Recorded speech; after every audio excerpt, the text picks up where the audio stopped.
This is my quick demo on installing fog lights on the 2018 Nissan Frontier. I really couldn't find anything out there. A lot of Nissan videos, but not a Frontier. If you know anything about Nissan, they rarely change too much about their body styles or anything. So this is going to be similar to the 2018, to the 2020, to the 2016. I believe they're all the same.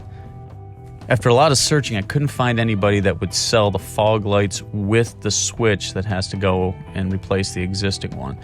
So, left with no other options. I had to go to Amazon, and for $219, I got the OEM stock with the two fog lights and the hardware kit.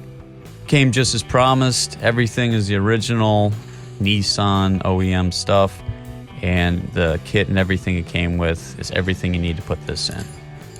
So in order to get to these, I had to take the entire bumper off. There may be a way of getting into the wheel well, but I can't imagine how you get all the hardware and everything on.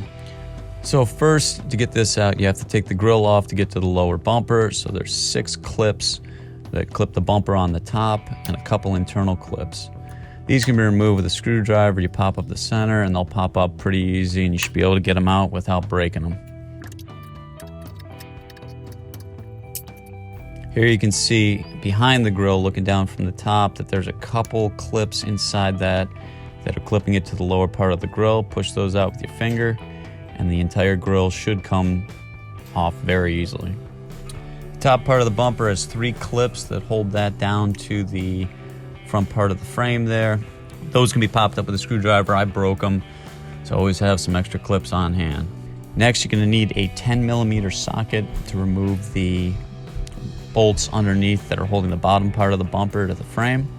I believe there's 5 bolts that are holding the bumper from the underside, and then on either end there's 2 sheet metal screws that are holding the 2 ends of the bumper to the frame.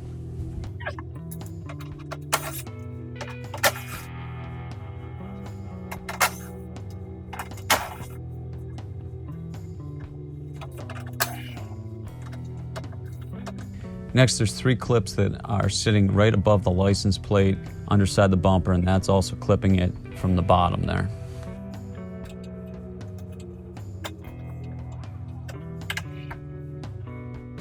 The most challenging part of taking the bumper off is getting these 2 bolts that are found underneath the wheel well cover. And those you have to use a 10mm socket, and it's a tight fit, so you have to pull the whole liner down in order to get to that. There's a couple sheet metal screws that are holding the liner in it, and then it's tucked underneath the fender there. And you have to pull that whole thing back to be able to get your hand in there. Again, the tight quarters make it tough with a socket, but if you have a small enough one and your hands are small enough, you can get that thing in there and be able to pull the whole bumper off.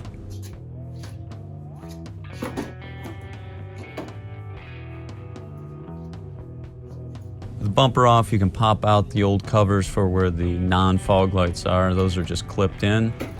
I don't know what you do with those now. Here you can see the truck is pre-wired for the fog lights. It's just tethered up with a piece of tape, and the harness is ready to go, and it'll clip right into the back of your brand new fog lights.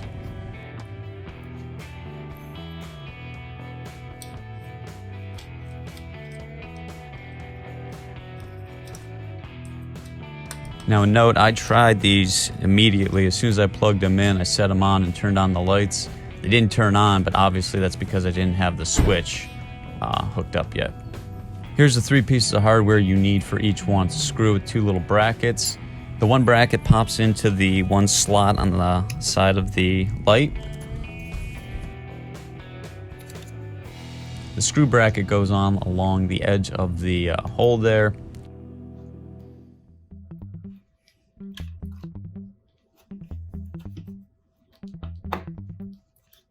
Everything is clipped in and then it's secured with that bolt. And again, that's a 10mm that you just tighten up, and that's all there is to mounting those.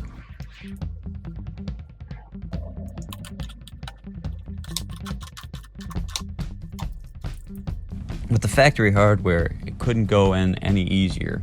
There's not a right or left side of these fog lights. They can really be put in either way, so the bracket and everything that's ready to go is on either side of the light, so you could mount it either on the right side or the left side. You do just have to make sure that the side that says top is pointing up. So here I'm going to put the bracket on the opposite side I did for the other light. And again, that clips in one of the prongs along the bumper. And then there's another little clip on there that it all locks in on. And again, everything just gets secured with the screw with that bracket on it.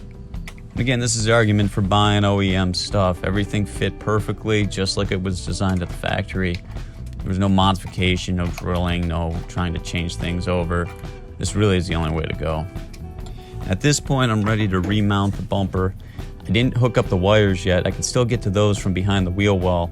So I got that thing set on there, clipped the top part of the bumper, and then I worked on aligning the sides. Again, everything gets hooked up in the reverse order that you put it in before, and if you did everything right and you kept track of your screws, it should go back as good as it was. Next, to install the switch, first I disconnected the battery. I don't like working around an airbag with power on, so I just disconnected the negative terminal.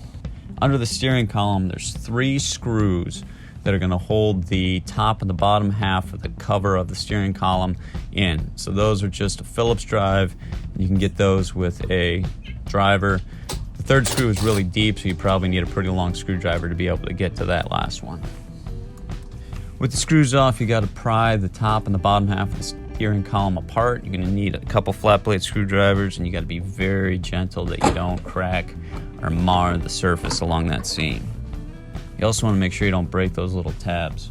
Now, much to my surprise, there was really only 2 clips that were holding the turn signal stalk in there, and you simply push down on those clips and it pulls out. There's not even a screw holding that thing in. You can see the difference between the new and the old. The new one has the position for the fog lights on it, and the old one did not.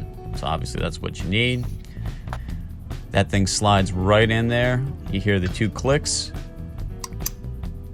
and you now have fog lights.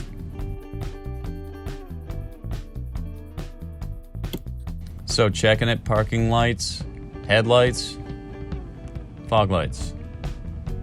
Worked out great. So again, for $200, probably took me a couple hours to figure all this out, but when it's all done, I can see through fog and the truck goes at least 100 miles an hour faster. Appreciate you watching.